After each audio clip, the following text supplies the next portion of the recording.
welcome to the session on Housing for All, the inaugural session at the 11th Metropolis World Congress. We have with us today a very mixed, diverse and very interesting panel. So I'll start with going on my left, Dr. Quang, who is coming from Vietnam, is currently with the UN Habitat, and we hope to be focusing. Vietnam, as you know, is one of the growth stories of this century, rising rapidly to come up with China, then hitting a certain roadblock, readjusting and now growing again. Quite a story that's similar to India's, and we hope to learn a lot from that experience and how Vietnam is managing it. Then we have Chris Johnson, immediately to my left, with the Urban Task Force. The Urban Task Force, for all its, in India, task forces are all government bodies and government sounding names.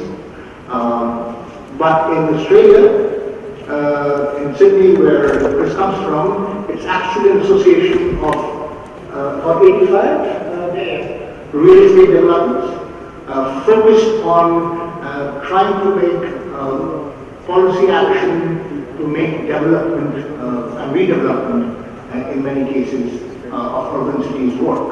And Chris has relatively strong views of the roles of different levels of government in the development process. And I'm hoping that we'll be able to get some interesting debates going during the course of this morning. And then we have Mr. Rajamani Swami, needs an introduction to an Indian audience. The person who was involved in beginning the Jawaharlal National Renewable Urban Mission, Urban Renewable Mission. And now he has taken leave of his service and decided to get into the process which he actually started and is engaged in developing affordable housing in Bangalore in a very interesting venture which is part of the overall Jana, the structure going forward. And so he'll be making the presentation focused on affordable housing, and I've often heard the problems that these affordable housing projects have been facing, and I've especially requested him to focus on the problems to highlight the kind of challenges we have going forward in providing housing for all. Then we have Professor Kundu, recently of Jawaharlal University, and of course India's premier housing expert and urban expert, especially most recently chair of the technical group on urban housing shortages in India, so uniquely positioned to offer a perspective on the problems we have today. And finally, to my extreme right, Ramon Torres. He is from the Metropolitan Government of Barcelona. Barcelona, as many of you know, is almost a poster child for sustainable urban development. It has also recently begun an aggressive efforts on the housing policy front to counter the effects of the slowdown, which has hit Spain relatively hard. And it will be very interesting to see how exactly local governments can manage and transform global forces. The way we're going by this order is essentially alphabetical, so I'm going to ask Chris to go first. My request to all, most of the presenters will make initial opening remarks of about, I'm hoping ideally about 10 minutes. At 12 minutes I start making a little noise, and about 15 I start making a lot of noise. So that's the way we plan to go this forward, and hopefully after about an hour of presentations from the panel, we'll start with, and as I'm hoping the audience sort of swells by the time this stuff comes in, and we will presumably have a lot more discussion both within the panel and with the audience. I already see very distinguished. From the lecture? Entirely up to you. Do I need to press something? Yes. So, yeah. do I have to press something? No, sorry.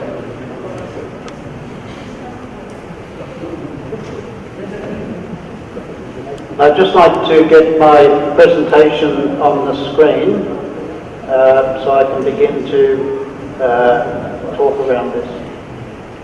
That's it, fine. Thank you. Thank you for having me at this important event. I know quite a bit about congresses for Metropolis. I organised one in Sydney in 2008. And involved quite a lot of Indian cities about discussions about the future of cities, how they grow and things. And as a result of that, I've become quite interested in India and the growth of Indian cities and the tensions, I think, as this slide shows, of the past and the future, the sort of strength of religion, the sort of traditions carrying through, but the kind of buzz and action of motorbikes, which gives a new sort of layer to India. So what I'm going to do is talk through a number of the people and places I've visited in India about housing, about slum development, about improvement of living conditions, and then weave through that the issues around the broader topic of the different structures of governments and how we actually are able to get housing for all to be an important sort of concept. But I did a fairly detailed study about a number of women involved in housing in this country. I seem to have lost this. There we go. This is Renu Khoshla, and Renu is in charge of the Centre for Urban and Regional Environments, CURE, and she has done a lot of work in various developments around India, and I find that there are some really important people. I want to start almost at the bottom level of the NGOs, the people that are out there trying to drive change and trying to improve housing, and then work up from there to the broader issue of governance and where governance is going to. But this is one of the areas that CURE, through Renu Khoshla, is doing quite a lot of work on. This is Sabda Gedra. It's on the very outskirts of Delhi. There is no direct water to each of the houses, even though this is a slum resettlement town where the Delhi administration has set up a new framework for new housing to relocate slum dwellers from the centre of the town of Delhi out onto the outskirts. The difficulty here, of course, is those people have been separated from their work, and so the men are often back in the city undertaking their work. But it is an incredibly bustling and vibrant sort of situation, but missing many quite vital characteristics. This is the nature of the housing that is occurring at Sabda Gedra. As I understand it, there are either 12 square metre or 16 square metre lots where people can build, and there's some support for that building. And so you can see here 3 separate houses and the way they have been developed with some individuality, but from my perspective, from back in Australia, these are very small houses, tiny houses, but there is certainly a character and an interest within these sort of houses that I think is shows that each person and family is demonstrating their own individuality and the character of their places. But quite amazing innovations from the bigger scale of setting up a whole new settlement to just how to get light into some of these places during the daytime, because there are very few windows that many of these settlements have.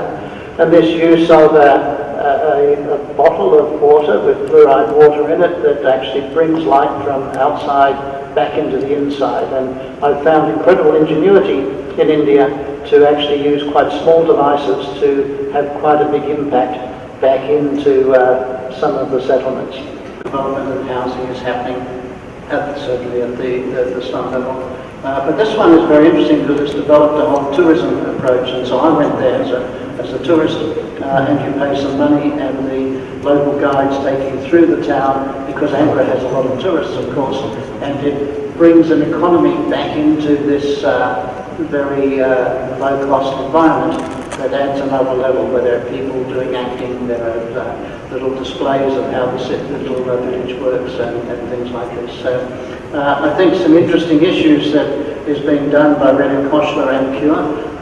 Also that together is a lot of work on trying to get jobs happening, particularly for the women, making fabric bags and producing things for sale. This is a big issue, I think, of not just housing, but where work relates to housing is a critical issue, not just in India, but across the world. And certainly in my city of Sydney, we can get cheap housing, but it's generally a long way away from where work is. And therefore the travel time becomes quite critical. So I think globally this is an issue that housing has to relate to work and where work is actually located.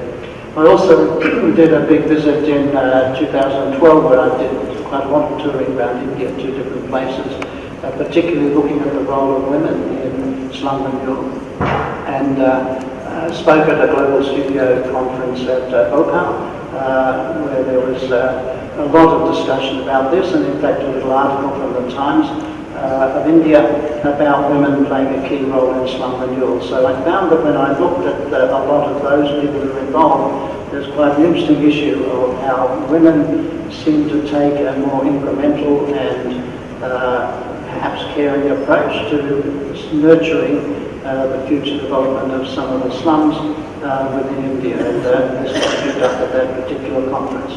Another person I just want to talk about, and I'm going to use these figures to talk about what they're doing, and in no way do I want to sort of imply that I'm taking their ideas in the slightest, but really saying that there's some very powerful things being done. This is Manvita Bharati. She's in Ahmedabad. She's the Director of Urban Management Centre, UMC, and she's driving some very interesting projects, some of them to do with housing, slum renewal, tourism issues. She did a very interesting detailed survey of the city of Surat, looking at it about that city and how to understand this. So weaving through this, I find there's a role of women from the bottom up. Mary is an architect in Ahmedabad as well. Parul, with her husband Nimish Patel, who I've known for many years, has been. It can keep a lot of jobs flowing, and I think this is another interesting aspect that people like Parul are very interested in.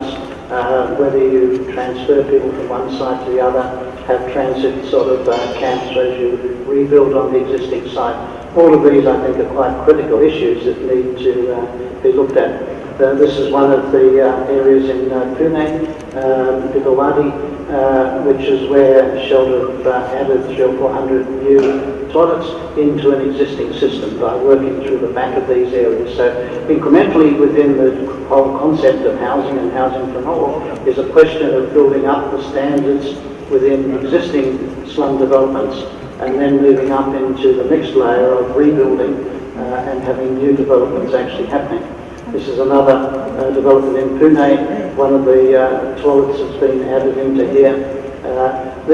From my point of view, these are incredibly economical ways to lift standards. I think the cost of these is something like 15,000 rupees, about a third paid by the inhabitants and the other 2/3 from the government and from Shelter.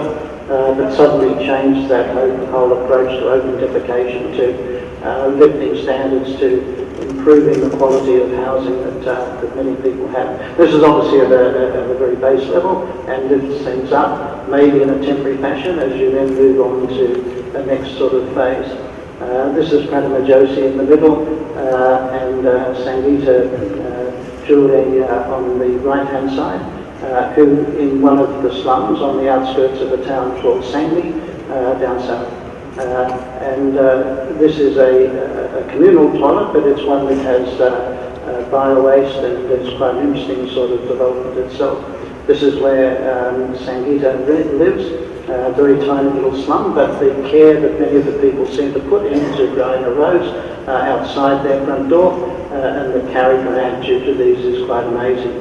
But within half an hour, when we drove into Sangli to the office, Sangeeta is sitting at a computer, working on GIS mapping, recording the details of all of these buildings, the dimensions, the people who live there, and then a whole map has been done for the city of Sangli, identifying every single slum dwelling, every one that needs improvement, and then the whole process of where they will go over time. Whether you rebuild the slums and have temporary transit slum camps, whether you have new sites and build new housing to accommodate these sort of people. So another interesting message I want to link into here is that really housing for all is really about planning the whole city, particularly in India, to pull all of this together. This is Fatima out at one of the transit camps while there's new housing being built. And there's some quite interesting buildings that she's producing as a part of this whole sort of process. But I'll wrap up with a few concluding comments that move this through here. This is Sneha Lohintakar, a recent graduate working with, at the time I was there, Shelter, young graduate coming out of an architecture school. It seems to me that what India needs at a base level is a lot of champions like the people I've talked about, like Pratima, like Parul, like Nandita, like Renu Khosla, and like Sneha here, or Sangeeta. People who are out there sort of working with the existing housing, trying to work out how to lift the quality and how to move this up to a new level. But it seems to me there is far too much bureaucracy and regulation that makes it very difficult to achieve good solutions. It needs, I think, to be opened up quite a lot. So I think there are 6 areas I just want to finally finish up on that I think needs to be looked at in terms of housing in India, and I think these are areas that can relate across the world. One is to work with communities to try to argue in their case to lift the quality of housing. But secondly, you need citywide planning, that it needs not to eliminate and lift the quality of housing across the whole city. Thirdly is the issue I mentioned of somehow having less bureaucracy, less regulation, more innovation, so that you can actually therefore encourage rather than set up blockages for change to lift things. Fourthly, I think we need less rigid layout. And when I see the new housing, it seems to be very rigid, very lined up, very engineered in a way, whereas the more traditional village and even many of the slums have got a much more organic character to them. And I think there's a misfit in translating those, what sort of wall materials, what sort of roof materials, so that it's connecting a bit with what Parul was looking about, tradition with new ways forward. It's not necessarily the blue tarpaulins and plastic and these things is the way of the future. I think there's a way to integrate back into those sort of traditions. And sixth, the last point I just want to make is our use of technology of GIS mapping, of the way we can get data and information is a very powerful tool to then be able to measure through KPIs as to how much we've achieved and move forward. Thank you. Thank you, Chris. A number of highlights there. And it's interesting that you pick out Shelter's work, because Pune exists in Maharashtra and is perhaps the state with the most degree of local government roles in these kinds of areas, where you can craft interesting solutions. And in fact, the solution that you just put forward of in situ upgradation of areas under the in Europe, which Mr. Rajamani will be able to speak to. This is one of the few cities where this was adopted relatively extensively. And in that context, I think as we move into the affordable housing space, two of the issues that you brought out are extremely important. One is the issue of design and how do you preserve the kind of expandability that you showed initially in the Southern Europe, small blocks, but still something that you can build on and grow. Vis-a-vis, as you said, rigid line housing kind of structures which have limited expandability. And the second is the relationship to work, and especially in some places, the importance of mixed use in certain communities and structures. So in that context, taking that thing further,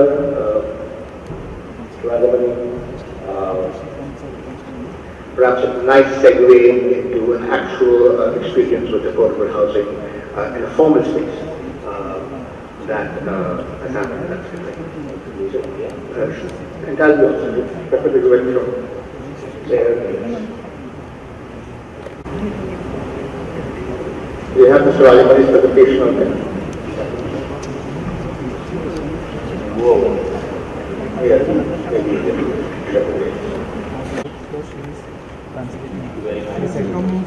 Very good morning, ladies and gentlemen. As a prelude to this presentation, let me say one or two things in advance. This particular presentation is going to capture a lot of practical problems that have been obtaining on the ground while you implement affordable housing. And in a lighter vein, we have very few listeners, as there are, which reflects the affordable housing state of affairs in the country as a whole, because there are not too many takers for affordable housing in the country as of now. I think things have to change for better, and that's what I'm going to present you as to how we can change this scenario, how we can improve upon it. This is a current scenario that you have a huge shortage, and the shortage mostly pertains to EWS and LIG categories. That works out to about 90%, most of you know about it. The monthly household income that emerges of large proportion of urban low-income families ranges between 10,000 and 25,000. That kind of signifies the affordability of the EWS and LIG customers. We have a number of challenges. The major ones are very important. The land prices are increasing. Everybody knows about it. Increasing construction costs of materials is also going up, and therefore it makes the affordability a little more difficult. The long approval timelines. See, this is one area that the government can really do a lot. And one of our maiden projects in Bangalore suffered time overrun and cost overrun mainly on account of this.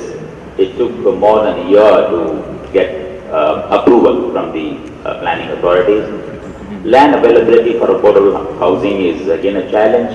Not many state governments have created land banks dedicated for affordable housing. Gujarat, of course, is an exception, they have done it.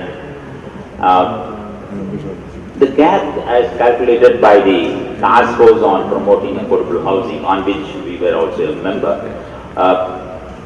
they have worked out for EWS, LIG and LHB. That indicates, what is the gap, and given in relation to their monthly household income, and therefore how difficult for them to access affordable housing, and why government of the day need to kind of help them cross-subsidize intermediate land costs and so on and so forth. And absence of formal documentation is a serious challenge, because most of them are informal. They all engage in informal employment. So field-based credit assessment process that results in higher operating costs for the housing finance companies. The rate of interest is also very high.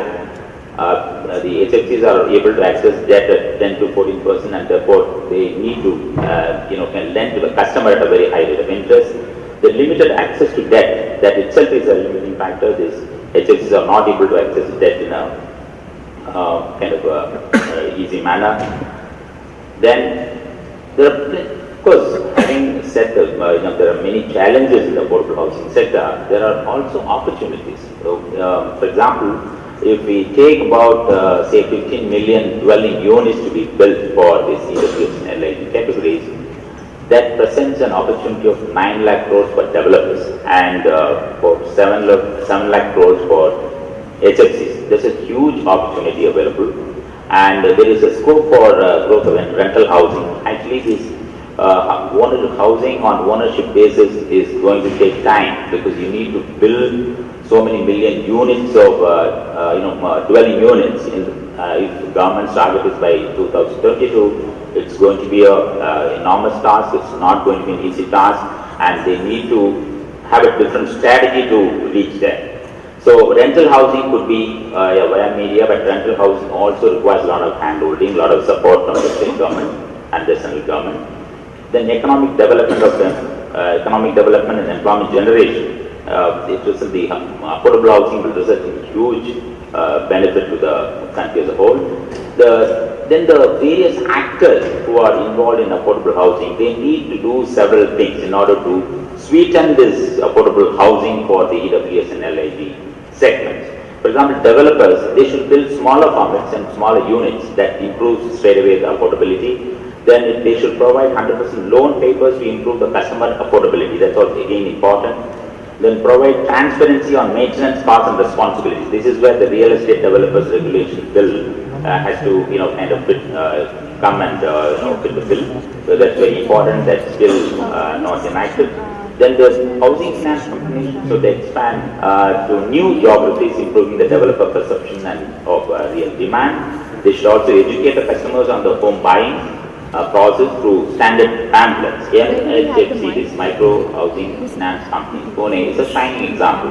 Several others have done it, but they have really innovated as to how we can simplify the KYC norms and bring the EWS and LIG customers into the fold. Then the state government, they have a very significant role to play if at all they want to achieve this dream of housing for all by 2022. The number of things that the state governments have to proactively do and engage with the private sector players, without which it will remain only as a pipe. They can waive the conversion charges, all the development charges and the building plan approval fee. Rajasthan is a very good example of that particular thing. Then they should provide attractive buyback price. Again, Rajasthan has done it. They have invited private developers, they bill for the government and the buyback price is predetermined. And even the specifications are predetermined. So they're able to kind of assure the developers that marketing will not be a problem. Then they should maintain inventory of land holdings, both the state and the cities. They should maintain land holding inventory and earmark land for EWS. This is very important. In fact, the 2009 Affordable Housing in Partnership scheme of Government of India says that the government should intermediate land costs. They need to kind of help the affordable housing players to get access to the land, which is very, very important because that forms about 25 to 30% of the cost of the affordable house. Then they also should recognize affordable housing as on a separate footing. I would stress on this because many people, masquerade in the name of affordable housing, the mainstream developers. I think government is a high time that government distinguishes between affordable housing and mainstream real estate. And affordable housing should be given a frame of place and along with the concessions that I am going to list down. The state government could make the land use pattern attractive because currently it's not that attractive for affordable housing. They can improve the ground coverage, then they can also relax the setbacks for EWS and LIG plots up to 3 meters to achieve 50% coverage. The state governments can consider enhanced FAR, floor area ratio, to affordable housing project. They should reduce the parking norms. For example, Karnataka is not a very good example of parking norms because they are very, very stiff kind of norms for parking, even for EWS and LIG affordable housing projects. Then they should allow the use of transferable development rights as a result of additional FAR. All, according to our plea, all the affordable housing projects should be given additional FAR over and above what is prescribed, and that additional FAR should be allowed to be utilized in other projects if that cannot be absorbed in the same project. The state government, also should permit conversion of unutilized FAR, as I said, and provide additional FAR, as I mentioned earlier, and provide additional capital grant. That's also important. It just sweetens the affordability, improves affordability. So, and therefore, besides central government grant, the state government also should provide capital grant, but should not be routed through any agency. It should be directly given like direct benefit transfer, so that there is no intermediary, there is no leakage, nothing. And the state government should also put in place an enabling affordable housing policy. Though Government of India has come out with an affordable housing and partnership scheme in 2009, and subsequently they amended it in 2011, that has not taken off the ground, and many state governments, in fact almost all the state governments, barring an honorable few like Rajasthan and Gujarat has enacted very recently, Andhra Pradesh, very few governments have put in place kind of a concurrent affordable housing policy in line with what was stated by the government of India. So that's very important. Then they should also come up with innovative mechanism. This particular innovative mechanism that I'm talking about, I have in fact helped draft the affordable housing policy for government of Karnataka. That was approved by government last year in 2013. Then what we are envisaging is that a lot of mainstream real estate developers, there is a reservation condition in the various bylaws of the development authorities to reserve certain units of EWS and LIG. Also the plots developed by them to be allotted to that particular category. But this particular provision is observed more in breach than in observance. That is the story across the country. So what we are prescribing is, let there be certified affordable housing developers, certified by an accreditation agency, and let these mainstream developers not to fulfill the reservation condition buy affordable housing rights from these affordable housing developers and fulfill their requirement. They don't need to build EWS and LIG units as envisaged in the bylaws. They can fulfill by buying these units and satisfying the requirement. State governments should also enable the EWS and LIG families to access institutional credit, including subsidies. That's very crucial. They should communicate to the low-income families on the importance of home ownership for financial security, because whereas in Jana Group, we have a holistic approach towards affordable housing. It is not just about housing alone. We have a microfinance company called Janalakshmi Financial Services. We have a Jana Urban Foundation which does a lot of consumer-centric research to kind of identify what are the bottlenecks for the customers to access credit, access housing, access various subsidies and concessions offered by the government, and we try to provide to all our customers in microfinance company as well as in affordable housing sector, all the kind of products that are being delivered by the government and the private sector in a holistic manner, like pension, insurance, then loan of course they give. Then housing loan, our Janalakshmi, the microfinance company provides a housing loan also. So what is important is not just providing housing on a standalone basis. How do we handhold them in a very holistic manner? Then the government of India has a very big role as well. And we were on the task force on promoting affordable housing set up by MUPA. And we have given a lot of suggestions based on our own experiences in the field, and a lot of things have been mainstreamed into the recommendations. But the point is, since the change of government is taking place, I don't think the policy has been announced recently. I have also kind of spoken to the government of India that it's a high time that we come up with this revamped, re-energized policy that envisages, for example, the capital grant. That's very important because that was part of the earlier scheme as well. Again, it should be passed on to the customers as a tax benefit transfer, interest rate subsidy for loan amount up to 10 lakhs. Currently it is available only up to 5 lakhs, which means 10 lakhs. There should be a moratorium for 3 years repayment of EMI, because this section of the customers, they kind of live in rented accommodation. They need to pay their monthly rent as well. So if they are asked to pay the EMI, then it's a double jeopardy for them. So at least during the concession period, they should be given a moratorium of 3 years. And it should get the affordable housing should get the priority sector status. And low cost credit to HFC is again very important, particularly those who serve the low income customers. Then infrastructure status of affordable housing and the credit risk guarantee trust fund. Again, the limit should be increased to 10 lakhs. It's currently available only up to 5 lakhs. Viability gap funding should be another vehicle that can be used to help the developers in a big way. And assistance to the state governments to establish e-platforms. The approval, the building plan approval is one serious thing. There is a committee which sat, on which we also represented, that is streamlining, committee for streamlining approval process for real estate projects. That is all. You ensure that there is a fast track approval, which is very, very crucial. Number 2, give certain concessions which will only make the affordable housing kind of more accessible to the EWS LIG customers. And incentives for rental housing, as I mentioned earlier, that's all about. So generally, if government wants to realize a dream of providing housing for all, there is a need to engage private developers in a very, very big way, because currently hardly 1 lakh dwelling units are being supplied, and the housing stocks augmented only to that extent.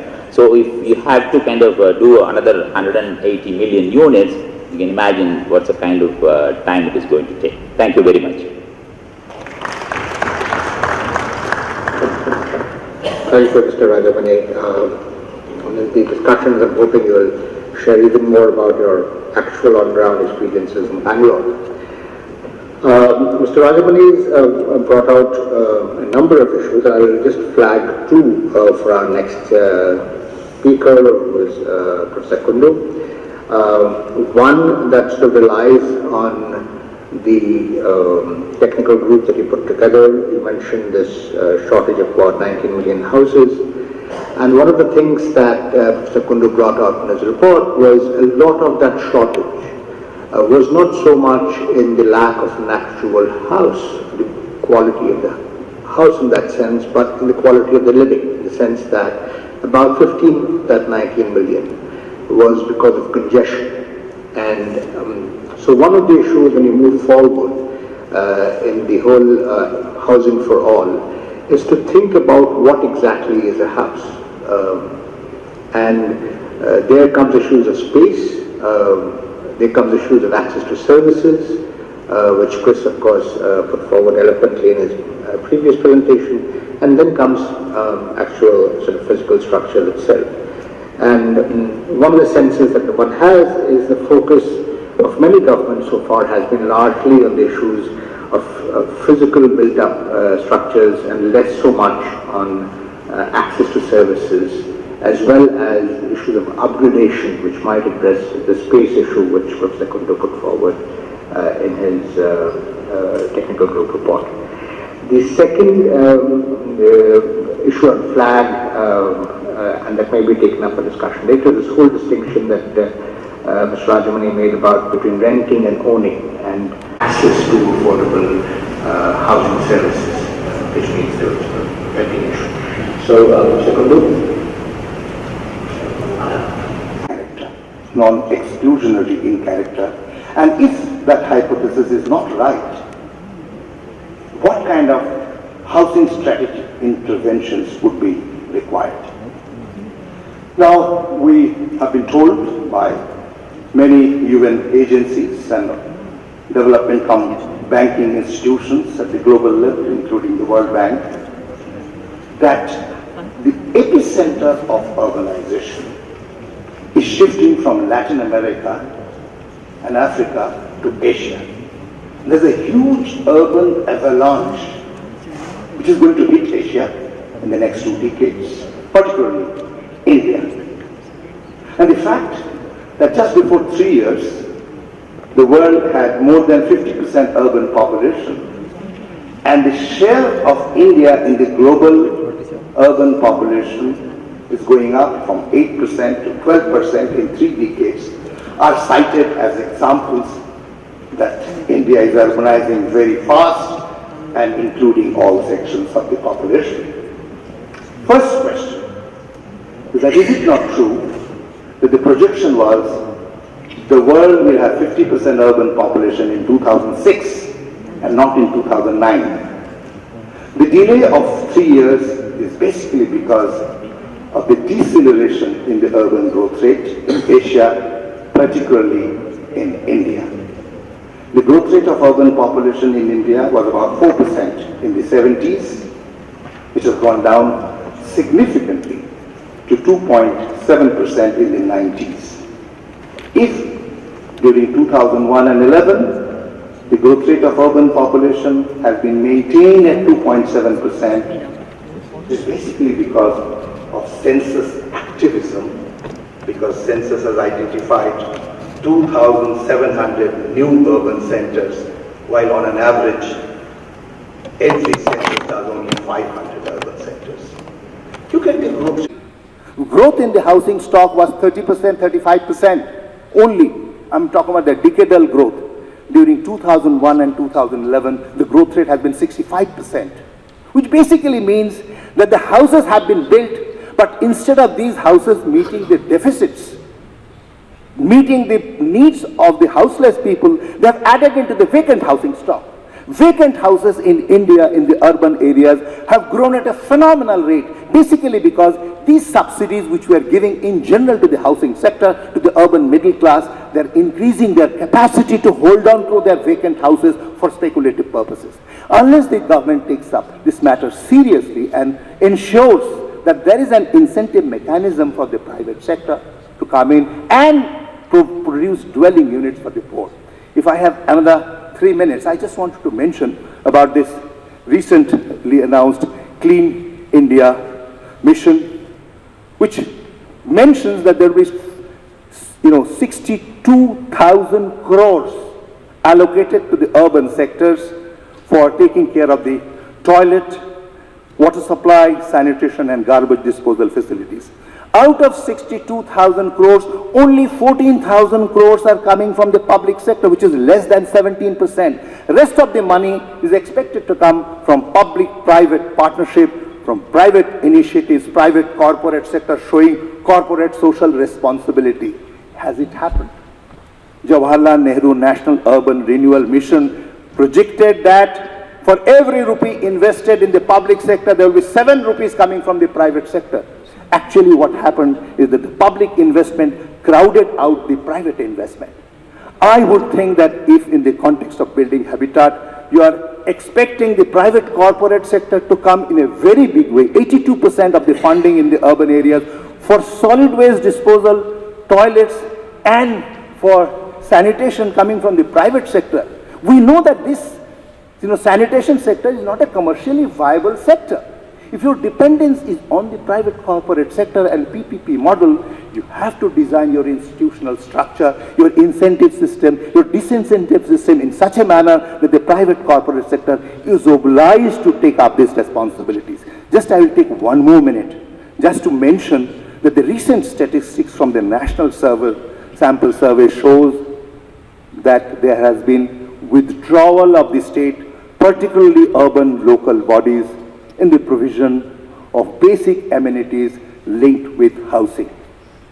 Percentage of households getting tap water from the municipal bodies have gone down from 74% to 69%. That's not because of the bottled water coming in. If you include the bottled water, you find percentage figure goes up to 77% in 2008-9. That is 65th round of National Sample Survey. 69th round, which is just after 4 years, shows that the including bottled water, the figure is 73%. Percentage of households who are drawing water from beyond 200 meters was only 3%. Now it is 9% in 2012. Percentage of households which were served in terms of solid waste disposal by the municipal bodies was 62%. In 4 years, it has gone down to 51%. Basically, I can see the bell. I would like to just mention that unless you have the urban local bodies and the community groups coming in a significant manner to address the problems of housing in terms of, let's say, slum upgradation program, in situ upgradation program, and of course have multi-storied housing also where it is not possible to get the space, but let's not keep the standards too high. 300 square feet has to be there. It cannot be lowered down. The moment you put such standards, the installment payment becomes 2,500 or more and becomes unaffordable. I think we have to be realistic. We have to say that perhaps 200 square feet can also go with eminent architects present here. I think, Shah, being here, can tell how in 200 square feet perhaps some ingenious solutions can come up. And increasing the loan size from 5 to 10 lakhs certainly invites the middle class to come and corner all the benefits. I think there has to be targeting when you're talking about affordable housing program. Thank you, Mr. Chairman.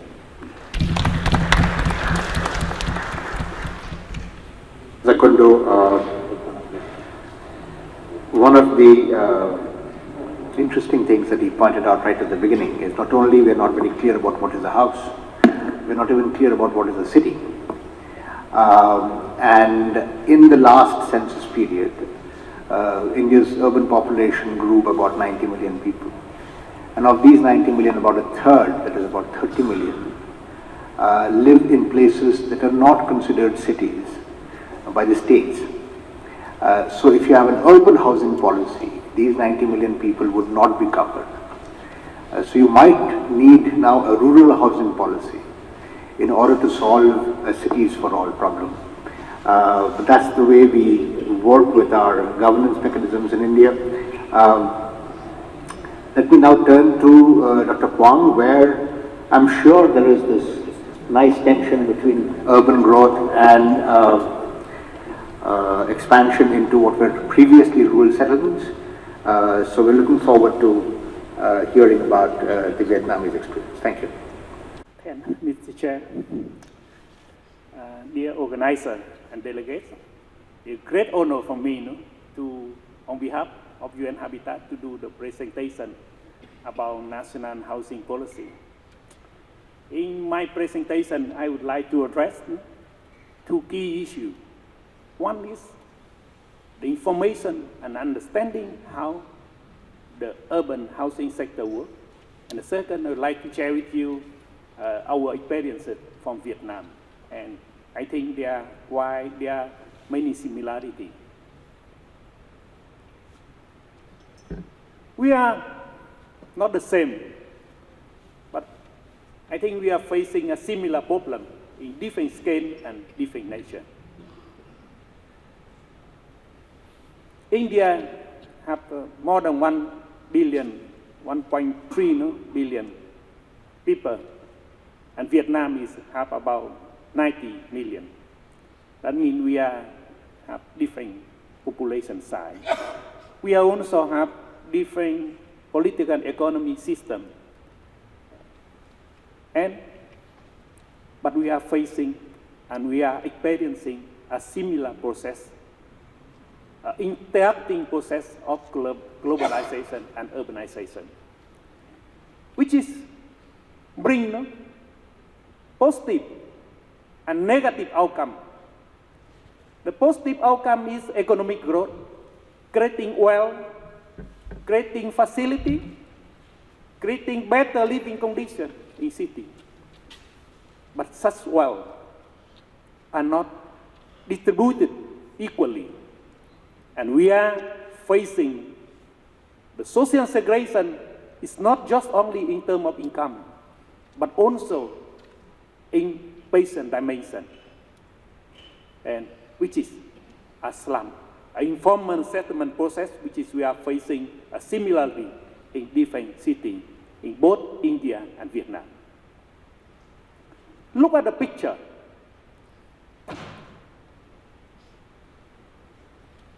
Every year, we have about 6 million people adding to the slum army.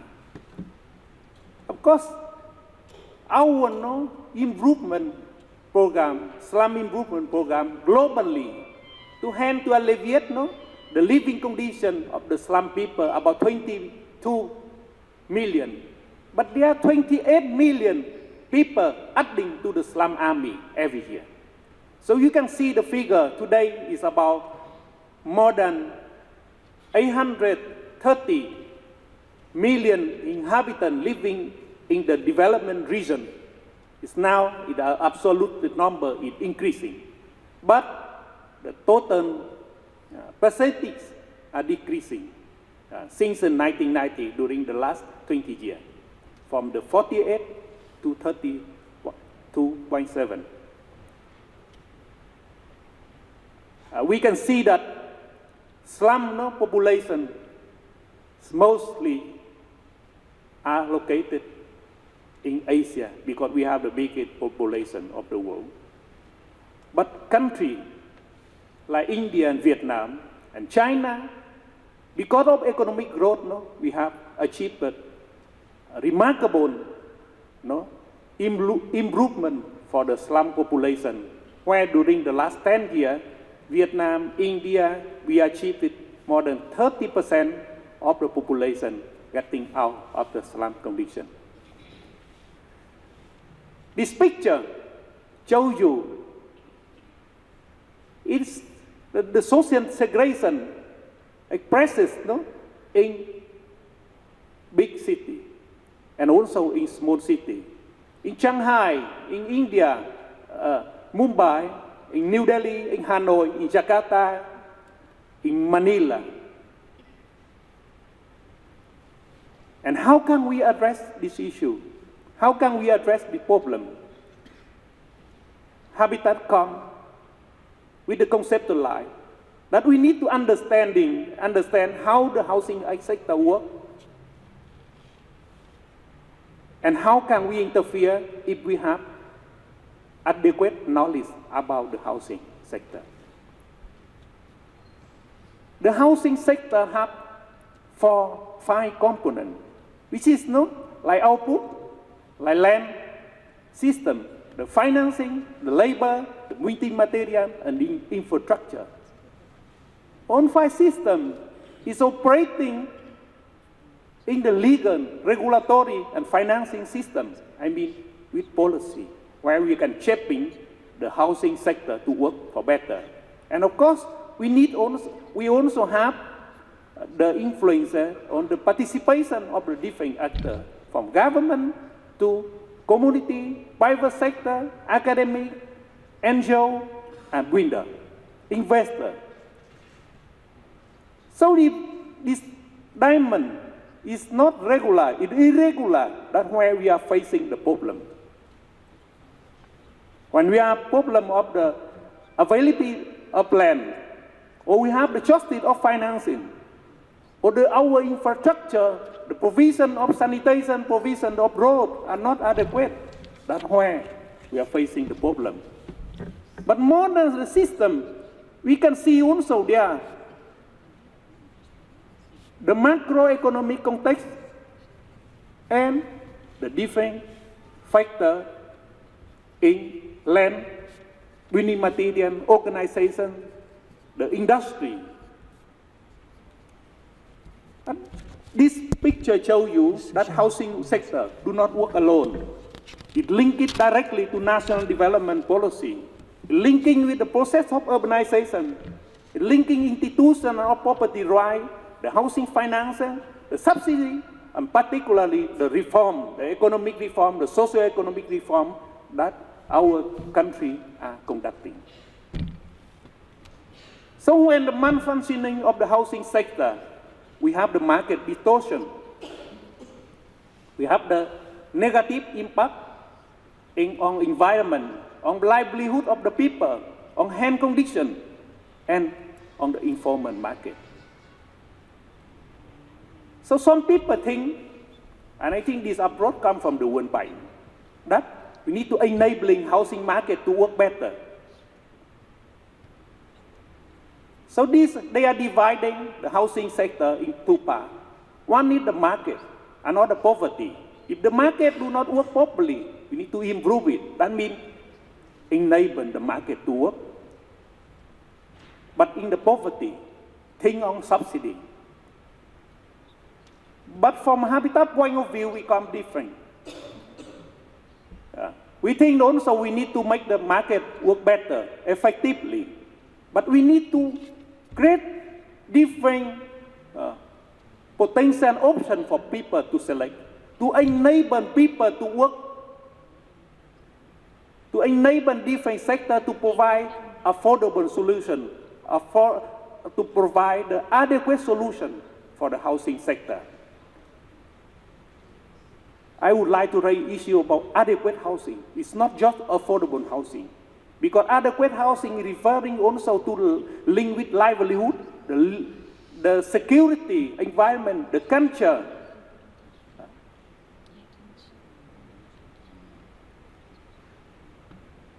So good outcome need services, land at the scale, affordable housing financing, the loan, the building material, the support technology, a renewable solution, the improvement of existing housing stock, and the some upgrading program. That we need different outcome. And of course, we need to enable, to mobilize different sectors, different people, to join together, to work together, to provide solution. Because otherwise, we may have the good target of housing production, but people are not accessible to such housing because of the very high price. And in order to do that, we need to understand the housing, and we need to study the housing profile to define the problem, to define the priority, to make the need assessment among the demand. And this knowledge needs to be translated into policy, into strategy, into program. What about Vietnam?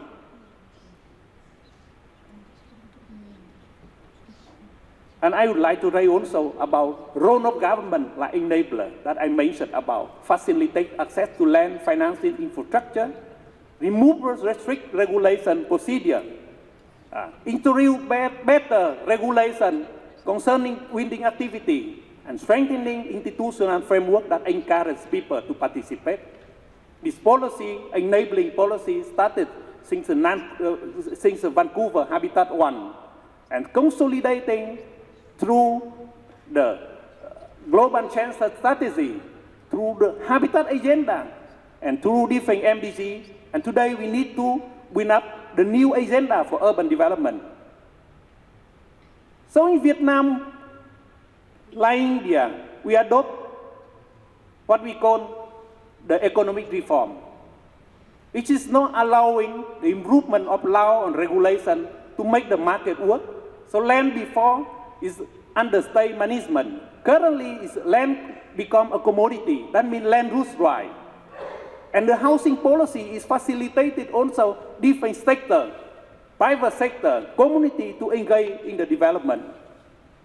And of course, there are different policies related to attracting investment, foreign investment, to change the finance institution to work much more in market model. So achievement is remarkable. We have doubled the housing production from the 700 million square meter to 1,400,000,000 square meter during the last 10 years. And so now, the every floor area also doubled since the 1996 to 2010 with the 18 square meter. And that means there are more market work, the state industry developed. And of course, this is the outcome of the economic reform. But what happened? We are still facing the high informality, where 60% of the people now working like in the informant and have the informant house without certificate, without tenure. The low affordability also are not another problem. I think here in India you are facing a similar. Housing price to income ratio is 7 to 8%. So that means 80% of the people in urban sector of Vietnam, the urban population, will not be able to reach the housing standard set by government.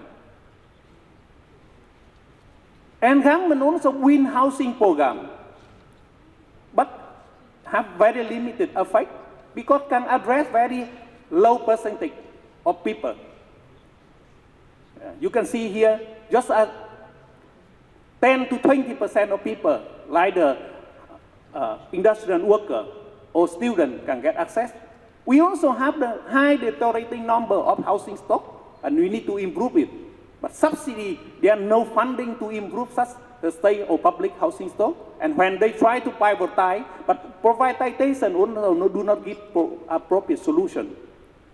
So what is the conclusion?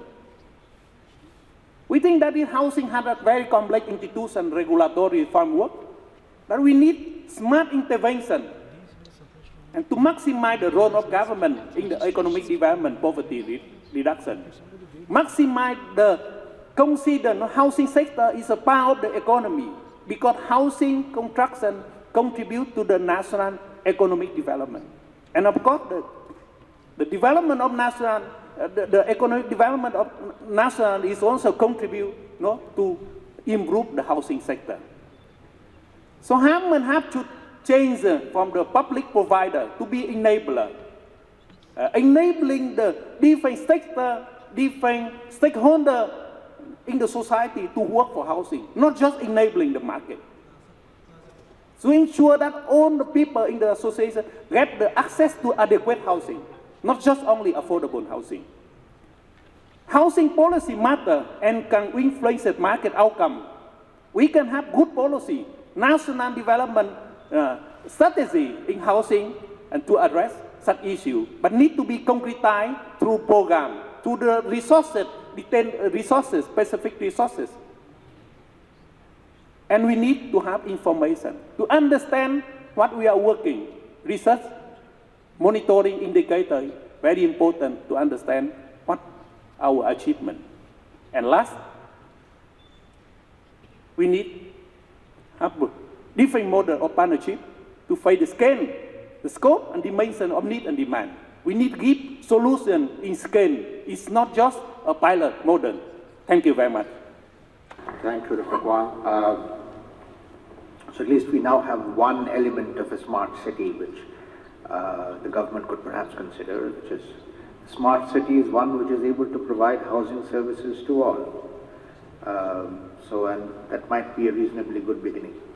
And the second issue, which I think is important that perhaps could come up in the discussions, is this whole issue, which has also come up before, and I'd like to flag it, is the issue of variety.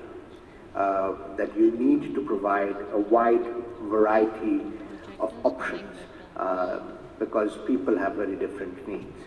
And ownership, of course, is one of the issues that is one structure of variety. But let me now turn to our final panelist, Ramon, who will speak about experience from Barcelona.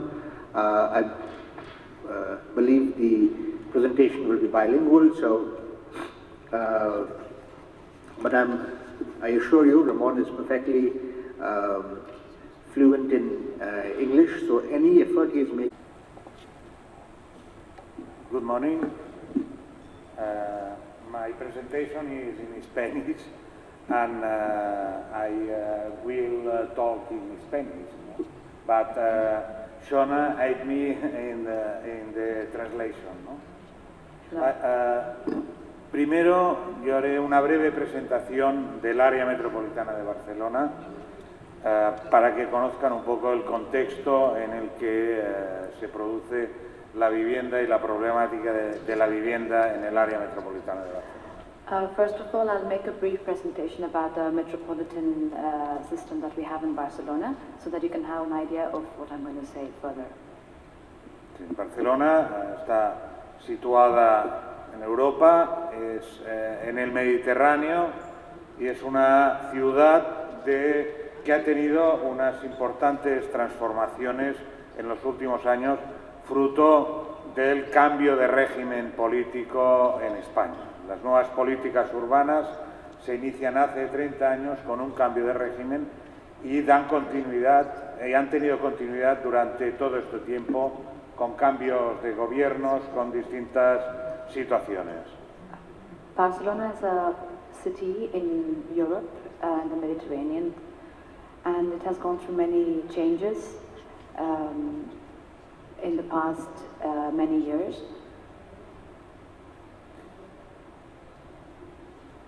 El área metropolitana de Barcelona, estamos hablando de una administración sobre un territorio de 636 kilómetros cuadrados, 3,2 millones de habitantes y una población, una densidad de población de 5.000 habitantes por kilómetro cuadrado.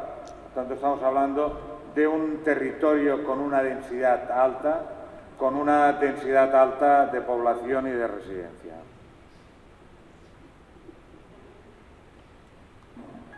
Sorry. Catalonia, as a province where Barcelona is the capital, by the way, has a population of 7.5 million persons, if I'm not wrong, Ramon, and 32,108 per square meter. Am I right, Ramon? Las cifras los estoy consiguiendo bien. No, Estamos hablando de la población. I'm sorry. Yeah. Yeah.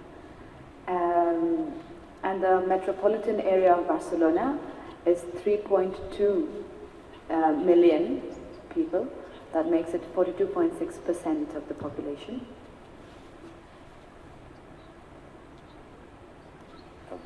Es un territorio con una geografía difícil, es un territorio en la costa, por tanto estamos en frente del mar, una de las características de Barcelona, muy poca superficie llana, es el llano de los deltas de dos ríos y una cordillera prelitoral y por tanto un territorio con una geografía y una topografía abrupta.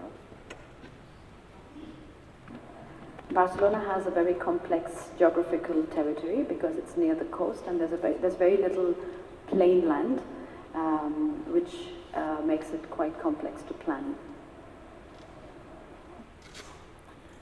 El área metropolitana de Barcelona son 36 municipios, Barcelona, la capital, y con una diversidad de población y de características geográficas, tal como he dicho, muy distintas. En los colores que vemos en la diapositiva, el rojo corresponde a Barcelona, el municipio con 1,5 millones de habitantes, el que da este color verde serían municipios de tamaño medio, entre 50 y 200.000 habitantes, y los de color más claro son municipios de población muy pequeña, entre 5.000 y 10.000 habitantes. What you can see on the screen is there are 36 municipalities of Catalonia, and what is seen in red is Barcelona, and what is seen in green, ¿el verde qué es? Verde, son los municipios de entre 250 y 50.000. And what you can see in red is 250,000 and odd of population, and the other small yellow parts are smaller population municipalities. La institución tiene competencias en territorio, transporte y movilidad, en medio ambiente, ciclo del agua y tratamiento de residuos, en vivienda, temas de desarrollo económico y cohesión social. We divide them into the following competencies of territories, environment, economic development, housing, and social cohesion.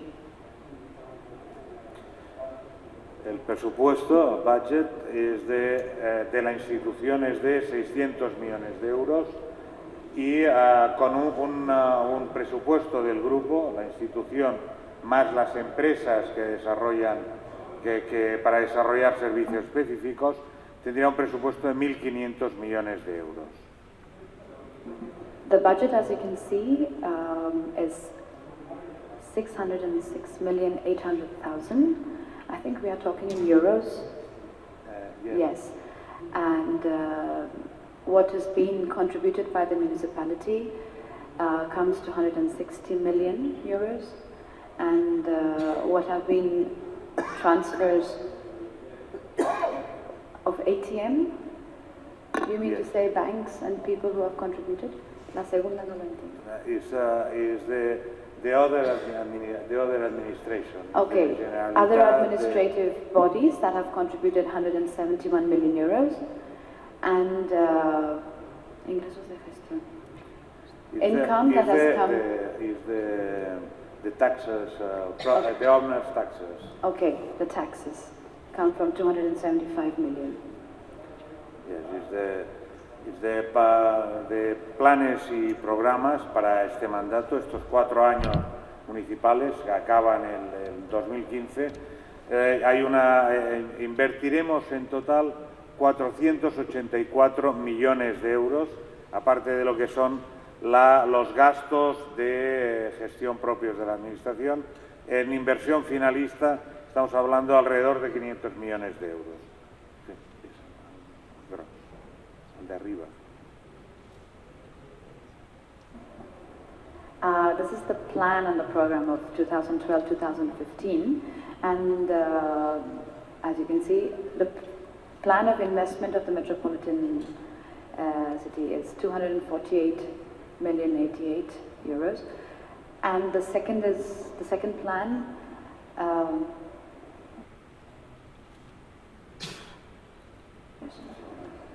And the second plan is social support, but through politics. Yes. Is 30 million euros.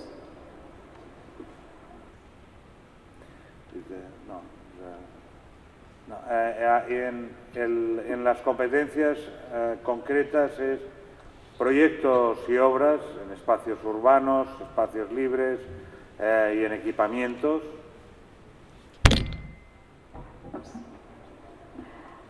They have, as you can see on the screen, you have projects for spaces for free spaces where you can just stroll, and equipment, and you can have spaces near the coastal area where people can walk. And examples.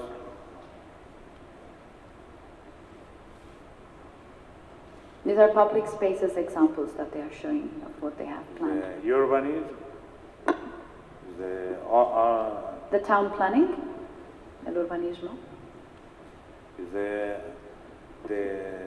La gestión de parques públicos, una red de parques metropolitanos, de parques urbanos. A network of urban parks. The beaches. The beach spaces, yes, and the beaches. Infrastructures. And the infrastructures, of course. And the plantas de tratamiento de agua, de potabilización de agua y de saneamiento. These are bodies that treat water so that there is drinking water and so that it can be reused. Plantas de tratamientos de residuos, el tratamiento de los residuos que se producen en la ciudad. This is the way they treat all the residues of the city.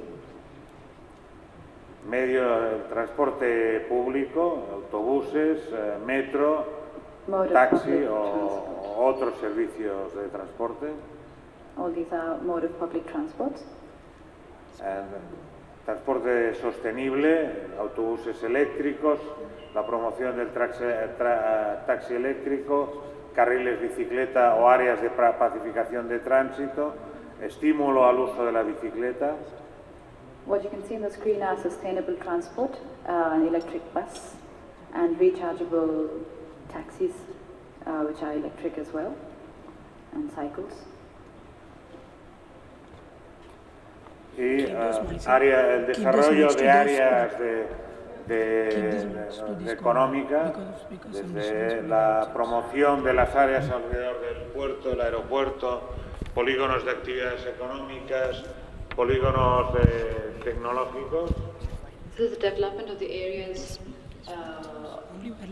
of the industrial areas mainly, like as you can see, near the airport, near the industrial areas.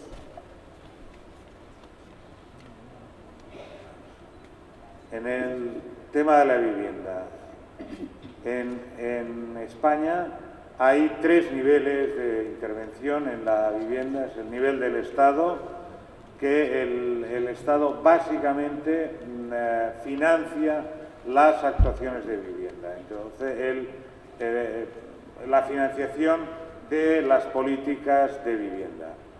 En este momento las políticas están centradas en la rehabilitación de vivienda y en la producción de viviendas de alquiler y ayudas al alquiler. We're going to talk now about housing and no lo quites. No. Yeah. Vale. We're going to talk about the housing program of Barcelona, of Catalonia, and how the government, all the policies that they implement. El nivel de la comunidad autónoma, la región, que la región es la que tiene competencias, todas las competencias en temas de vivienda, tanto en planificación, programación, como la regulación de la vivienda, la regulación técnica, como los programas de desarrollo de vivienda pública. We are going to see all the system, the whole system of how the government implements their housing program.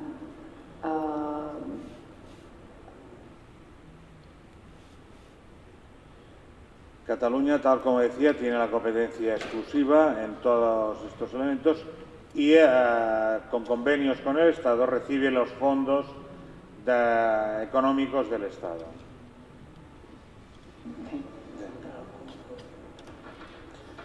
A nivel local, el área metropolitana de Barcelona tiene las competencias que le otorga su ley de creación, que son las que se desarrollan con el nuevo Plan Director Urbanístico, en este momento en redacción, que es el de definir las políticas metropolitanas de desarrollo de suelo, promover suelo para construir vivienda, garantizando la solidaridad intermunicipal y la ejecución de políticas de construcción de vivienda asequible. The program that they would like to explain about now is how to define, how they guarantee the execution of the housing project by guaranteeing the solidarity. I'm trying to read this, I'm sorry, I'm not an official translator, excuse me for any errors. Esta parte, solidaridad entre las diferentes partes del territorio. They would like to focus the housing scheme based on the solidarity between the different parts of the area. En este momento hemos puesto en marcha un programa de rehabilitación de edificios y mejora de barrios, tenemos la imagen de lo que sería la campaña de promoción de este programa, en que es rejuvenece tu edificio. Okay. This is a program that explains of how to rejuvenate a building. This is the latest program that they have for the 2012-2015. Este programa está dotado con 30 millones de euros. This program is being implemented by 30 million euros. Sí, están destinados a subvencionar hasta un 50% del coste de la rehabilitación. They are being destined to be given subsidies up to 50%. Y que pretende además generar puestos de trabajo en un sector que tiene problemas graves de ocupación derivados de la crisis económica. And they have been designed in such a way so that they even create employment. They have thought about this keeping in mind the crisis that Spain is going through. Y pretende permitir la mejora de las viviendas, pero en dos líneas, que la gente que vive en barrios y en viviendas que no tienen condiciones puedan seguir viviendo en los barrios en los que han vivido siempre, donde tienen su entorno familiar, de amigos, etcétera, y que no tengan que cambiar de barrio porque las condiciones de la vivienda no permiten tener una vida digna. The idea is to make the people who are living in their areas in the same areas but with better living conditions instead of taking them away from that. Y por otro lado, el que los jóvenes accedan a los barrios en donde el envejecimiento de la población hace que se dejen viviendas libres, pero que lo hagan en condiciones, con unas viviendas que tengan unas condiciones de habitabilidad que sean dignas también. The idea is when the younger people want to use this house which are left behind by the older people, these houses should be in proper condition so that the young people can have access to them and start living in them. Y asimismo también hay una parte de las ayudas que van dirigidas a los municipios para que mejoren las condiciones del espacio público y de los equipamientos de los barrios. And at the same time, a part of the money is destined to the municipality so that they have resources to maintain the public spaces of that region. El programa de rehabilitación tiene distintos ámbitos de actuación. Sería temas de actuación en obras estructurales, deficiencias constructivas, temas de entradas de agua, etcétera. El tema de accesibilidad, la colocación de ascensores en edificios que en este momento no tienen y por tanto que permita que la gente de una cierta edad pueda acceder sin problemas a su vivienda. Los temas de sostenibilidad y la rehabilitación energética, que mejora las viviendas y lucha contra la pobreza energética, sobre todo la gente mayor, las personas mayores, que en los últimos años de su vida, si no es por estas mejoras en las condiciones, pueden vivir sus últimos años sin unas condiciones de confort suficientes. The next program they have is of renovating buildings, like for example making sure that the foundations are strong and the structure of the building vertically and horizontally are strong, and to make sure that these buildings are adapted in such a way so that they have lifts so that elderly people can have proper access to their buildings. La construcción directa de viviendas la hacemos a través de un instrumento que es el IMSOL. En este momento estamos construyendo distintas viviendas. Hay aquí unos ejemplos. These are some examples of the buildings that they have planning to reform. Hay la urbanización de un sector, un nuevo sector con la construcción de parques, etcétera. Y de cara todo esto va encaminado a la mejora también de la calidad ambiental y la mejora del paisaje de las ciudades, con la promoción directa de viviendas del IMSOL. Their focus is not just on building the houses, but also to improve the scenery of the city by, as you can see in these photos. Y de cara al futuro, estamos planteando la construcción de un parque público de alquiler, un parque público importante para dar también vivienda a la población más necesitada y de menos recursos, sin necesidad que haya de ser propietaria. The future program is also to provide housing for people where they can actually live, people who can't afford a proper living, even though they can't afford to be owners, but at least give them access to live in those houses. Y para esto haremos es acudir a la colaboración pública-privada,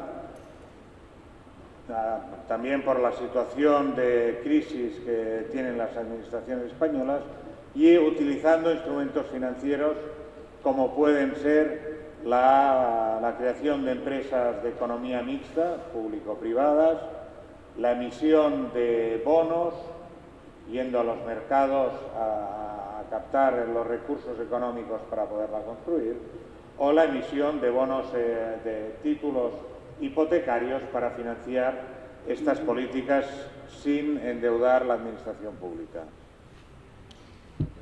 They would like to achieve their new plan of housing through a fusion between public and private sectors, and also through issue of bonus and plan of loans. Thank you very much. Thank you, Ramon. There's a lot of issues that are there. One, if you focused on what was being said, One of the issues was essentially focusing on in situ upgradation of old buildings so that they can be reoccupied by new owners, as well as moving away from providing housing to providing housing services, as you said, moving from ownership to making people structures in the area. And fundamentally, I think the third thing that was important was that in addition to providing housing, whenever they're doing housing upgradation, they also work with the municipalities, these 36 municipalities that you showed in the beginning, to provide them with additional funds for the excess infrastructure demands that will come as a result of the additional housing. So in that sense, one of the roles that a metropolitan government could very well play. So we have now about 20 minutes that I'm told I'm allowed to exceed for discussion. Between panelists, if they have any specific questions to raise, I'll offer each panelist one question to raise if they wish.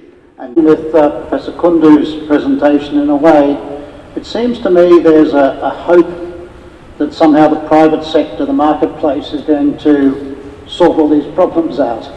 That government's sort of saying we will enable, but somehow the private sector will do it. The private sector, however, will only make these things work if it is economically viable, which means probably cheap land, which is not... Dr. Kwam, have any? One question. I would like to make a question, and my colleagues is here, interesting issue about subsidy. So, middle class, we recapture the subsidy in Vietnam we are facing. But how can we ensure that subsidy addressing to the right people, that means the vulnerable group, so that means should be subsidy go to the demand side or go to the supply side. In the case of India, you go for the supply side, but we are also facing the same similar situation in Vietnam. The government subsidize the company to provide help. So how to ensure that we need subsidy to support the poor group? And how can we make such policy to be implementable? Sure. So we have the role of the private sector, targeting.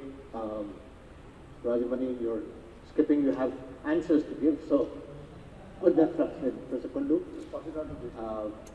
And Ramon, any specific question that came up when you were listening to the other presentations that you'd like a response to? No, the collaboration to the public and private sector is in Spanish is the central question for housing. Is the public administration in that, now is a very strong situation for economical things, and the collaboration in the financial politics of the housing is the question in Spanish. Is the same on the other? Same in the other areas. The politics is a public, but financial is a private. It's private structures. The goals are public, but the money is private. How do we balance these two things together? Questions that you can put together? Yes. Do we have a microphone? Kiti Bhai was here for a brief period, and then we should have asked him to intervene with it. Yeah, that's fine. There are 11 million houses that are vacant. So who are the owners of these? So why are they vacant? The second question is, the Indian government has come up with this ambitious plan of housing for all by 2022. But given the shortage of close to 20 million housing, so on every day, how many houses have to be built to achieve that goal? Or at least every month? Thank you. Actually, over the last 10 years, we've built more than 20 million houses in this country. So I don't think the pace of house building is the issue. It is getting the people into the houses that is the issue. Sir, Mr. Rakesh.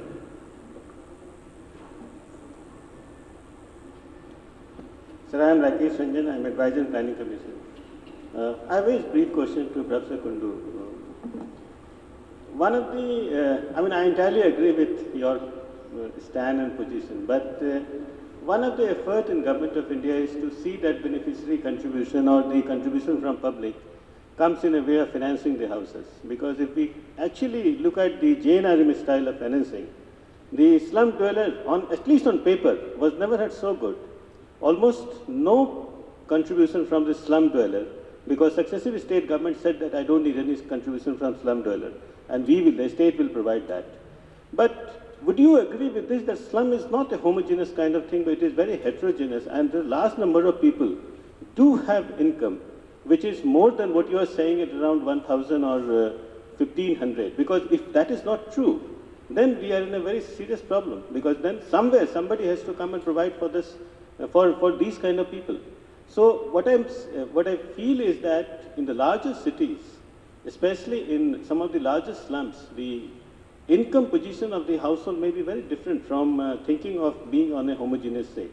And therefore, I do agree that yes, at the very lowest level, government has to step in. But at the higher level, it is possible to build in a larger beneficiary contribution as a strategy. That's one.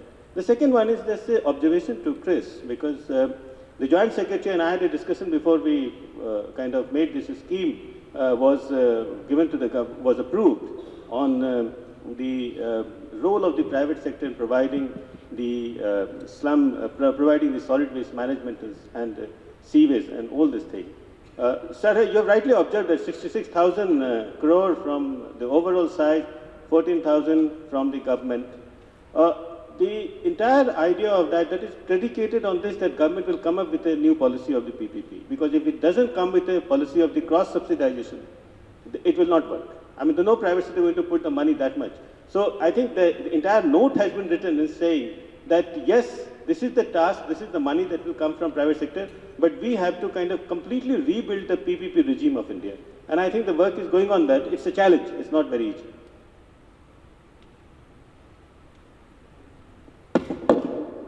Focus of the question seems to be largely on the tension between the private and the public. Any further questions? Yes? Sir, so like we are working for a scheme like Rajiv Awas Yojana or slum-based development action. In that we have identified one small city of Rajahmundry. Around we required 10 hectares of land, but government, when like the municipal corporation, when we asked for 10 hectares of land for building around 2,500 dwelling units around with G+3 structure, so they really don't have any land bank. And now when we said that this is the final outcome of the study, and they don't have any provision for land bank. And second thing is like identifying the slum dwellers. Always they ask for GISMIS integration of slum dwellers, where the slum character is a vibrant character, where nobody stays in next 1 month or 1 year, and a long pending process. So the two issues, sir. One is like land issue. Rajiv Awas Yojana or the slum-based development action never address the issue of land or land banking, they only identifying the beneficiaries. And second thing is GSMS integration, where slum is a vibrant character. These two schemes are already running, and now we are going for a new scheme by 2021, building a lot of houses. So we are willing to identify any new innovative solutions from the Rajiv Awas Yojana or continuing with the new things.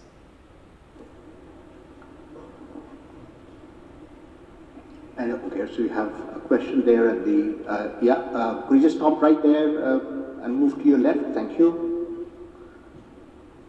I'm Azif from Egypt, and I have similar problems with the ones we see in India. That is a lot of vacant units, even more than the deficit in the housing. And the government cannot do anything because they are owned. Some of them, most of them are owned by people who bought them. And I see we are doing the same strategies, government policies, and then we are faced by the outcomes after 10 years, the same outcomes. So what would you advise our or your government to do with the vacant owned housing units? Thank you. I'll take the last question and then come back to the panel for things. Thank you. Good morning to all. My just factual clarification I'd like to have from Mr. Raman related to the finances of Barcelona metropolitan area. There was something like Texas. I didn't get it clearly. Was it private investment or what was it? User fees largely. If looking at Tassos, it's largely user fee contribution. So there is a transfer element from the external governments, just like ours, which comes from the state governments and union governments. There is the contribution of municipalities itself, and then there is user fees for services. So they provide transport services, they provide water services and structures, and so the user fees associated with that services scheme, that's the revenue. Let's see. Is that a fair understanding, Ramon? Of that particular slide? Maybe you could bring that up while we're answering the other questions.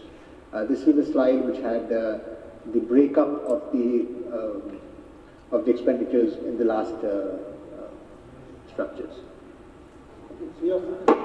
Sure. So, to begin with, in terms of Mr. Rajamani, would you like to begin by, there is a serious context, and I'm going to be a little provocative as I turn over to Mr. Rajamani, because roughly under the JNNURM, IHSDP and BS UP program, with which Mr. Rajamani was not directly associated, so there is a degree of distance and neutrality you can exercise. And the question that I have is the basic idea of housing policies and structures and the political economy that drives it essentially about generating rents from the building of the house itself? Because construction generates amounts of rents. We can call it corruption, we can call it profits, whatever you want to put that structure in. And the focus has so far not been on the political problem, which Mr. Ramon thinks of actually getting people to live in these places. So how do we get people to improve their housing conditions? And of the 20 million housing units you reside, 18 million, as I said, 14 million is congestion, and therefore building additional rooms in where they're living in is one way of addressing that problem. So is the focus so far been largely, and even in the 2022 goals that have been set, largely on building houses, but not about providing housing? And can we make a distinction between houses and housing? Thank you very much. Actually, I would like to de-link, this common housing from the affordable housing that is being kind of taken up by the private sector in the recent years.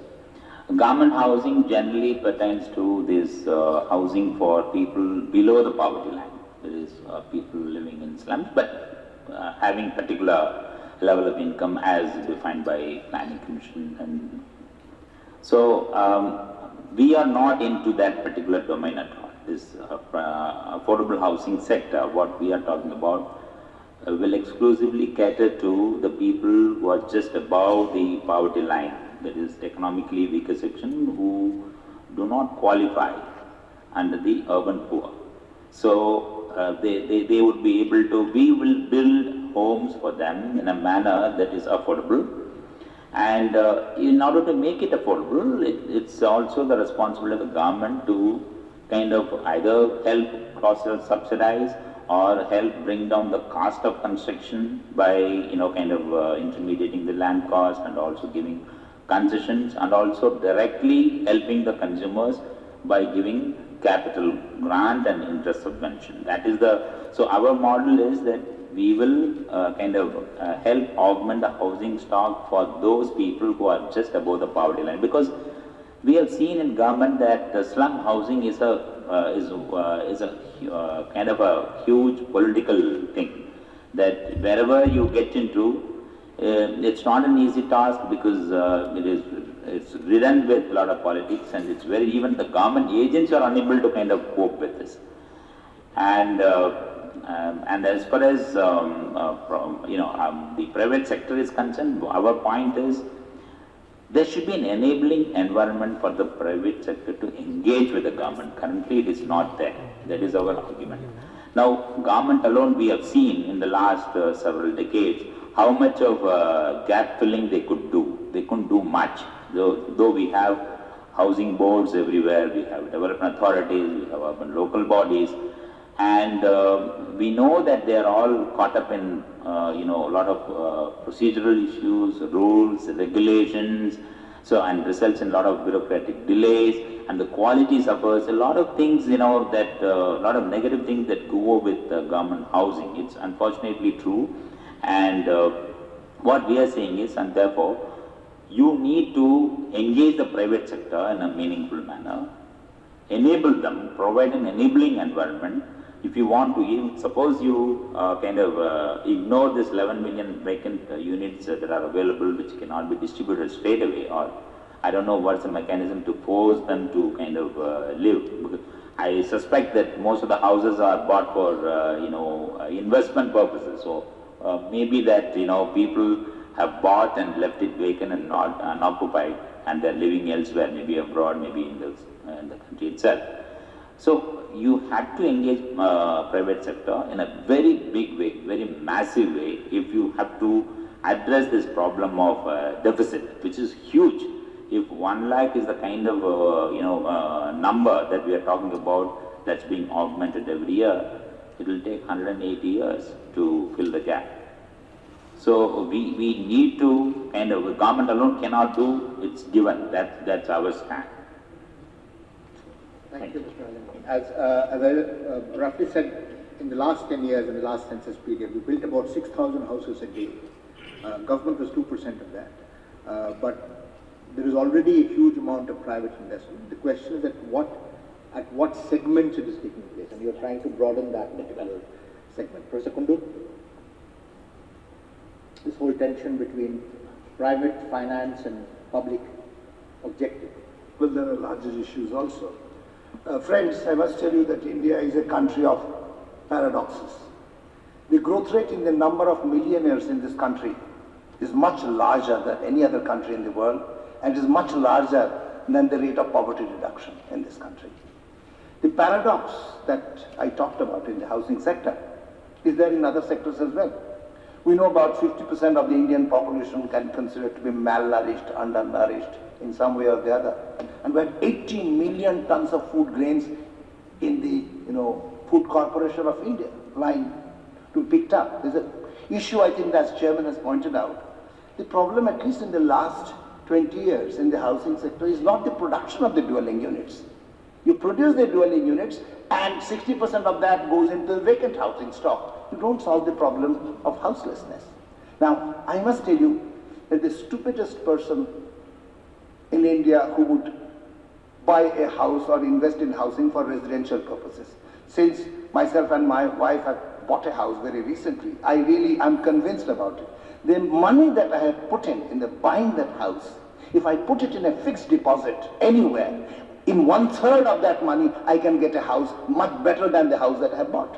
So buying a house for residential purposes is absolutely idiotic. Buying a house for speculation is advantageous, because you put that money in housing, the possibility is that the return that you will get out of speculation is much better than any other industry, and the risk factor at least appears to be somewhat less, except in the last 6 months. We have been talking about the vacant housing stock, and I said something will happen with this huge 11 million dwelling units lying vacant. And it has shown. India shows the sharpest decline in the housing market prices in the last 6 months. But I have a feeling that if we keep on supporting the housing sector through general subsidies, give them interest-free loan to the or very cheap subsidized loan to the middle class, give all kinds of incentives to the builders, you are really increasing the capacity of the middle class and the real estate developers to hold on their housing stock and avoid the collapse in the prices. So I would think there has to be stringent administrative pricing and taxation policies to make this speculation, less profitable. At least attack that. I think this is a very important, I was happy in a way that the same problem that we have in India is being shared by other countries in the developing world. In a way, I'm not happy, I'm unhappy that the similar problems are there in other countries also.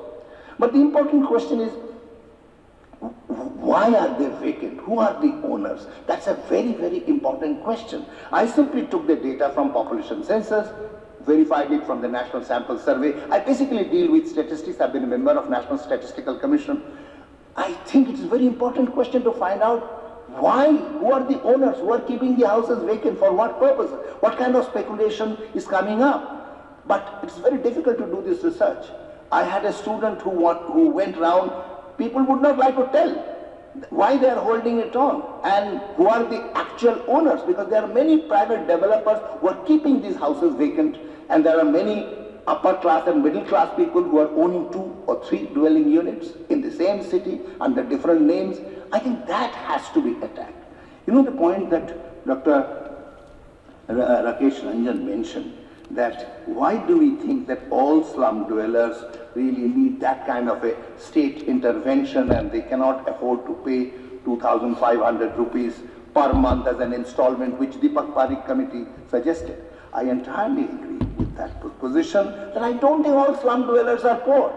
It's true that because of the functioning of the rental market specifically, the rental market is so bad that the housing doesn't become an industrial activity. You know, the housing prices should be 1/3 or at least half of what the prices are at the prevailing rate, provided these vacant housing stock brought in the market. That's why, Dr. Ranjan, I did suggest that part of the problem of this 18.78 million housing shortage, which our committee proposed, and I'm happy that in all government documents the figure has been accepted. Even the new government is talking about the same figure. And I believe that if you take this strategy of bringing this housing market, the prices will collapse, and part of this housing shortage will automatically be taken care of. The people will move from the slum areas who can afford and pick up those houses which will be available. So I think at least 60% of the shortage will disappear, provided you can actually activate the housing market. The remaining people who are not able to afford the minimum installment of 2,500, and I did the backward calculation from their purchasing, expenditure, their paying capacity for rental, and I think that at the present level, not more than 1,200 rupees can be the monthly installment coming from the poor household. If you want to do that, you have to give 50,000 subsidy to every household, and that is not impossible. You have already allocated 35,000 crores for the housing sector. That money can easily come through there. Also, land should be available free. That I don't think is an important, as a very difficult proposition.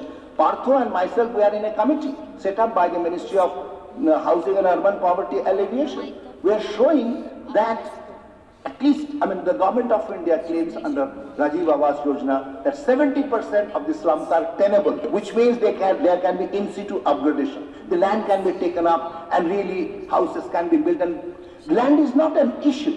And in fact, Partho should be helping the Ministry of Urban Poverty Alleviation by saying what kind of criteria would have to be specified so that in every city, on an average, 70% of the slums become tenable. But what happens at the ground level? The moment you go with Rajiv Awas Yojana, all the city level landowning agencies say, sorry, this slum is non-tenable, because they want to grab the land. That is the first strategy, that the land should be made available free for the slum dwellers, and really you don't need more than 3 to 4% of the urban land for this purpose.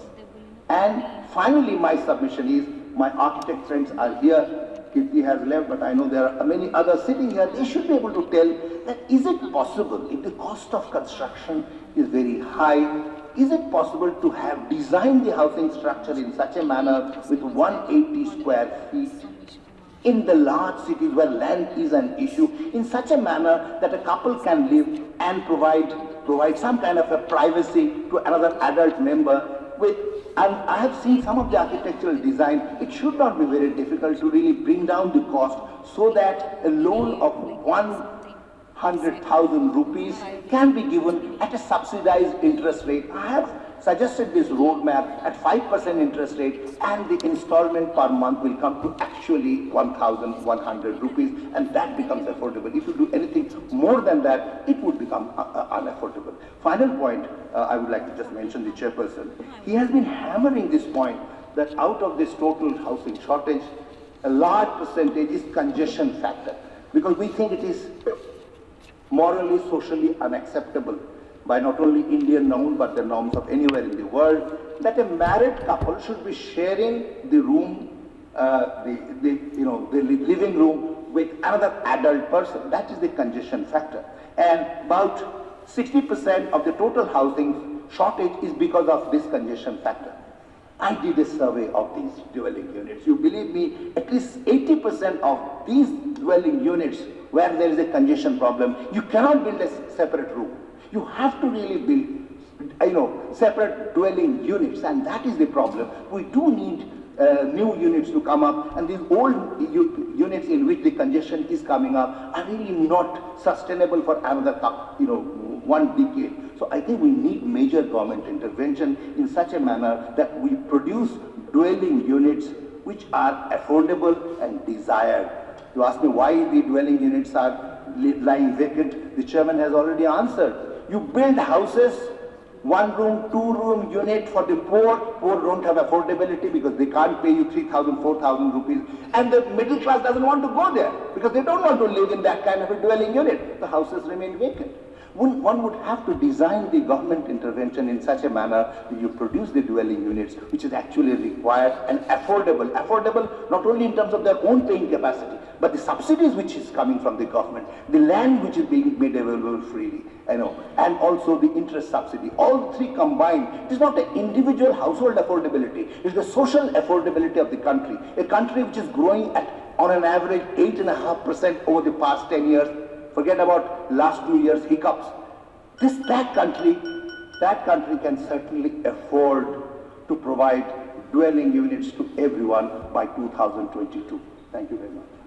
Thank you, Professor Kundu. That was quite a call to arms. Chris, have you got an answer to your public-private question? Or do you have No, look, I think it's a continuing issue around the world, is this balance between private and public.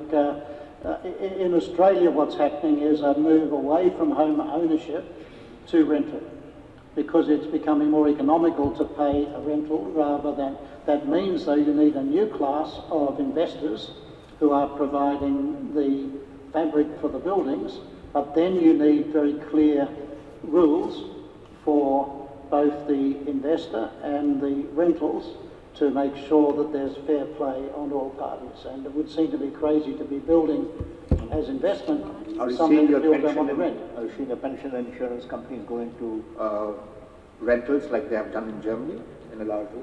Yeah. Thank you. Dr. Huang?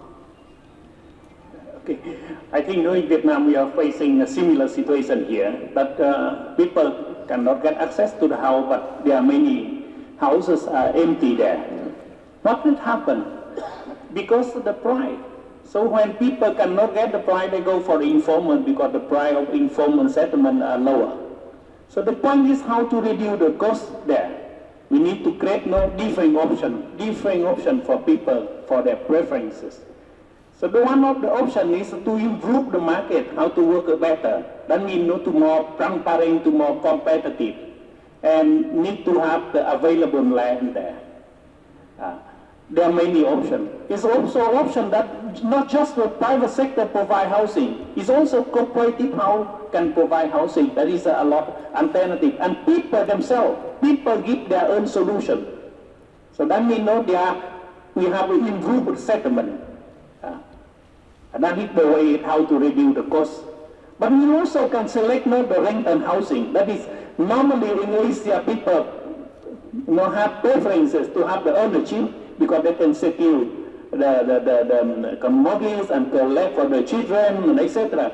But the point is, we need to also to go for the rent and housing. And even the rent and housing need also a lot of legal, and have to insurance, have to also access for investor to make go the access to other debt, no financing for the rental housing. So in Vietnam, we are working a similar way, trying to facilitate one side for market.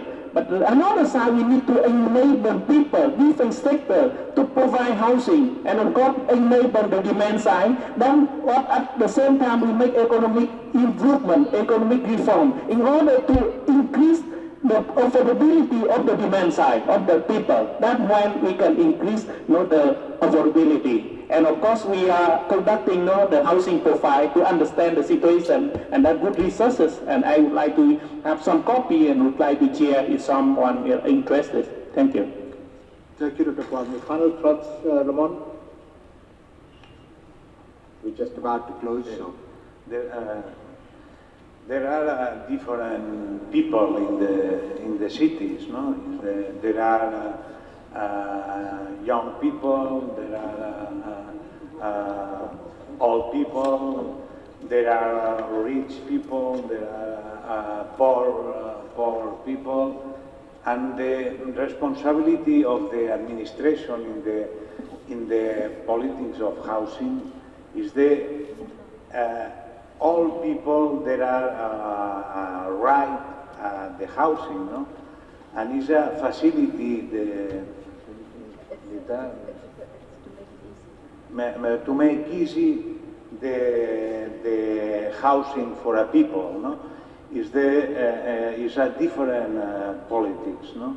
Is the politics for a subvention. Subsidies to the poor people for access a house. The other is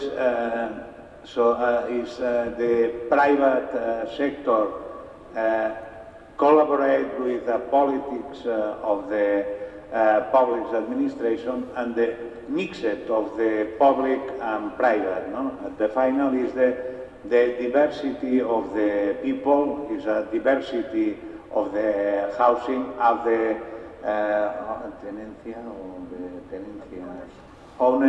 different owners of the housing. No, is the rent, is the owners, is a complex system for all people. No, is the collaboration. First is the politics. Second is the collaboration, and the third is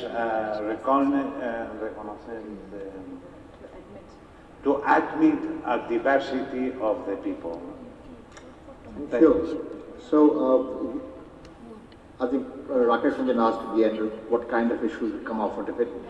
If you want to be very radical from this session, you'll come up with recommendations like 1, remove or reduce the subsidy for home ownership, because it is targeting to the wrong people, and use those funds away into perhaps the mid-size housing down the line, and more importantly, down the structures. So the kind of tax subsidies we give for home ownerships, maybe we should take them away, or at least reduce them substantially. Second, activate the rental market, get some of those vacant houses on the land. Some of it might be because of regulations of tenancies, the ability to take out tenants and focus on that, an issue that's largely within the domain of the states and partly with the cities.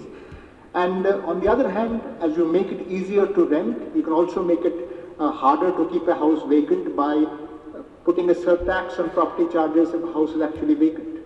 So if you might have to pay twice the property tax if you keep your house vacant as compared to what your usual occupied taxes.